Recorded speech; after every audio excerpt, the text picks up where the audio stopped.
হিমোগ্লোবিনের structure বানানোর জন্য অনেকেই অনেক রকম প্রসেস অ্যাপ্লাই করেছে। আমি তোমাদেরকে আজকে একটা প্রসেস বলছি যেটাতে আশা করছি তোমাদের কিছুটা সুবিধা হবে। কি লিখবো? Structure of haemoglobin. এবারে প্রথমে যেটা করা দরকার সেটা হচ্ছে পাইরল রিং কীরকম দেখতে হয় না। পাইরল রিং এখানে হেটারোসাইক্লিক পাইরল রিং থাকে 4টে, আমরা জানি হিমোগ্লোবিনে। তাহলে পাইরল রিং করতে গেলে প্রথমে এরকম, এটা হচ্ছে একটা পাইরল রিং, এটা হচ্ছে একটা পাইরল রিং, এটা গেল একটা পাইরল রিং। 1 2 কি আছে? 8টা চেন আছে, 3টে মিথাইল গ্রুপ আছে, CH3 গ্রুপ আমাদেরকে দিতে হবে 3টে জায়গায়।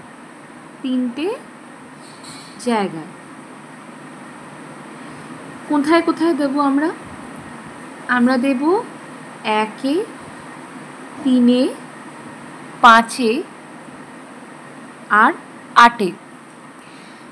আর কি আছে আমাদের? 3 নম্বর ভিনাইল গ্রুপ, মানে CH3 গ্রুপ, ভিনাইল গ্রুপ কটা আছে? 2টো জায়গায় দিতে হবে। কোথায় দেব ভিনাইল গ্রুপটা? অলরেডি আমরা 1 3 5 8-এ দিয়ে দিয়েছি, তাহলে 2 আর 4-এ দেবো। এই জিনিসটা কিন্তু মনে রাখতে হবে। পাইরল রিংটা এটা খুব সহজ, এই ঠিক আছে। যাই হোক, এবারে 4 নম্বরে আর কি বাকি রইল? প্রোপায়োনিক অ্যাসিড, মানে CH2COOH। এটা কটা আছে? এটাও দুটো জায়গায় দিতে হবে। কোথায় কোথায় দেবো আমরা প্রোপায়োনিক অ্যাসিড? সব কিছু হয়ে গেছে, বাকি কি আছে? 6 বাকি আছে আর 7 বাকি আছে। তাহলে এই হচ্ছে আমার হিমোগ্লোবিনের স্ট্রাকচার আঁকার ফার্স্ট ট্রিক। সেকেন্ড ট্রিক হচ্ছে যে আমরা 4 ধারে 4টে এন লিখে নেব। এই একটা এন লিখলাম, এই একটা এন লিখলাম, এই একটা এন লিখলাম, এই একটা এন লিখলাম। এবার পাইরল রিং আঁকতে হবে, বুঝতেই পেরে গেছো। কিন্তু পাইরল রিংটা আমরা অনেকে করে এইভাবে গিয়ে এরকম করে কিছু একটা করে, কিন্তু এটা আমরা করব না। এত শক্ত প্রসেসে আমরা যাব না, আমরা সিম্পলি খাতাটাকে ঘুরিয়ে নেব। এভাবে যদি আমি খাতাটাকে ঘুরিয়ে নিই, দেখো এখানে যদি আমি একটা পাইরল রিং আঁকার চেষ্টা করি, কি দাঁড়াবে জিনিসটা? যেরকম শিখিয়েছি এটাকে তুমি কেটে দাও, হলো। আবার এদিকে যদি আমি খাতাটা ঘুরিয়ে নিই, এদিকে পাইরল রিংটা কেমন হবে? এরকম হলো। এবার তুমি এই সাইডে, নিচে কিন্তু না, বারবার বলছি নিচে কিন্তু না, এই সাইডে খাতাটা ঘোরালাম আমি, এখানে পাইরল রিংটা কেমন হবে? এই কারণ হেটারোসাইক্লিক পাইরল রিংয়ের একটা দিকে নাইট্রোজেন থাকে তো না। আচ্ছা, তাহলে আর এটা কীরকম হবে? এই হয়ে গেল 4টে পাইরল রিং আমরা এঁকে ফেলেছি। মাঝখানে আমরা কি আঁকবো? আমরা আঁকবো Fe2+, কারণ এটা ফেরাস ফর্মে আছে, তাই তো। এবারে আমরা কি জানি? এরা মিথেন ব্রিজ দিয়ে যুক্ত থাকে। মিথেন ব্রিজগুলো এই যে এইখান থেকে এই প্রত্যেকটার এই জায়গাগুলো থেকে আমরা একটা করে মিথেন ব্রিজ দিয়ে, মানে CH ব্রিজ দিয়ে আমরা জয়েন করব। এই করলাম,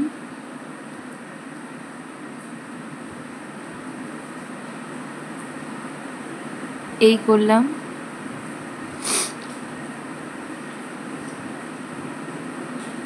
করলাম, ঠিক আছে। এবারে এখানে একটা ডবল বন্ড হবে, এখানে একটা ডবল বন্ড হবে, হয়ে গেল। এটাকে যুক্ত করে দিই, এটাকে রেখে তো আর লাভ নেই, এটাকে যুক্ত করে দিলাম। এবারে আমরা এখানে চলে আসি যে প্রথমে আছে মিথাইল গ্রুপ, 1 3 5 8-এ দেবো। নাম্বারিংটা কি করে করব? আমরা নাম্বারিংটা এই দিক থেকে স্টার্ট করব। 1 2 3 4 5 6 7 8। তাহলে 1 একে মিথাইল গ্রুপ দিই CH3, আর কোথায় দেবো 3-এ দেবো CH3, আর কোথায় দেবো 1 3 5 এখানে দেবো, এখানে CH3, আর কোথায় দেবো 8-এ দেবো, এখানে দেবো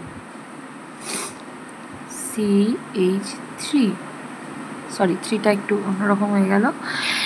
এবারে 4 আর 6-তে আমরা কি দেবো, সরি 2 আর 4-এতে আমরা কি দেবো, আমরা দেব ভিনাইল গ্রুপ, মানে CH2,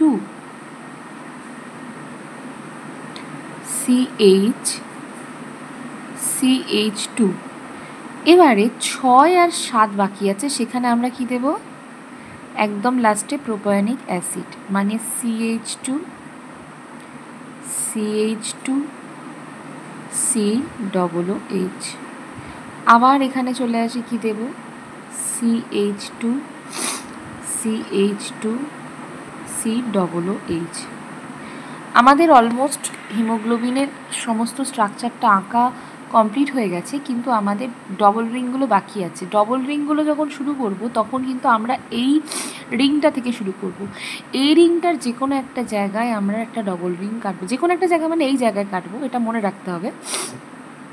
এবার দেখো, একটা ডবল রিং আছে, একটা সিঙ্গেল রিং আছে, আবার একটা ডবল রিং হলো, আবার সিঙ্গেল রিং আছে, আবার তাহলে এখানে একটা ডবল রিং হবে, আবার সিঙ্গেল রিং আছে, আবার তাহলে এখানে একটা ডবল রিং হবে, আবার সিঙ্গেল রিং আছে, আবার তাহলে এখানে একটা ডবল রিং হবে, আবার সিঙ্গেল রিং আছে, সরি আবার সিঙ্গেল রিং আছে, তাহলে এখানে একটা ডবল রিং হবে, আবার সিঙ্গেল রিং আছে, এখানে একটা ডবল রিং হবে, সিঙ্গেল রিং আছে, এখানে একটা ডবল রিং হবে, সিঙ্গেল রিং আছে, এখানে একটা ডবল রিং হবে, সিঙ্গেল রিং আছে, এখানে একটা ডবল রিং হবে। এই হলো টোটাল হিমোগ্লোবিনের স্ট্রাকচার। খুব যে ভালো দেখতে হচ্ছে সেটা না, কিন্তু এটা আঁকলে তোমরা নাম্বার পাবে।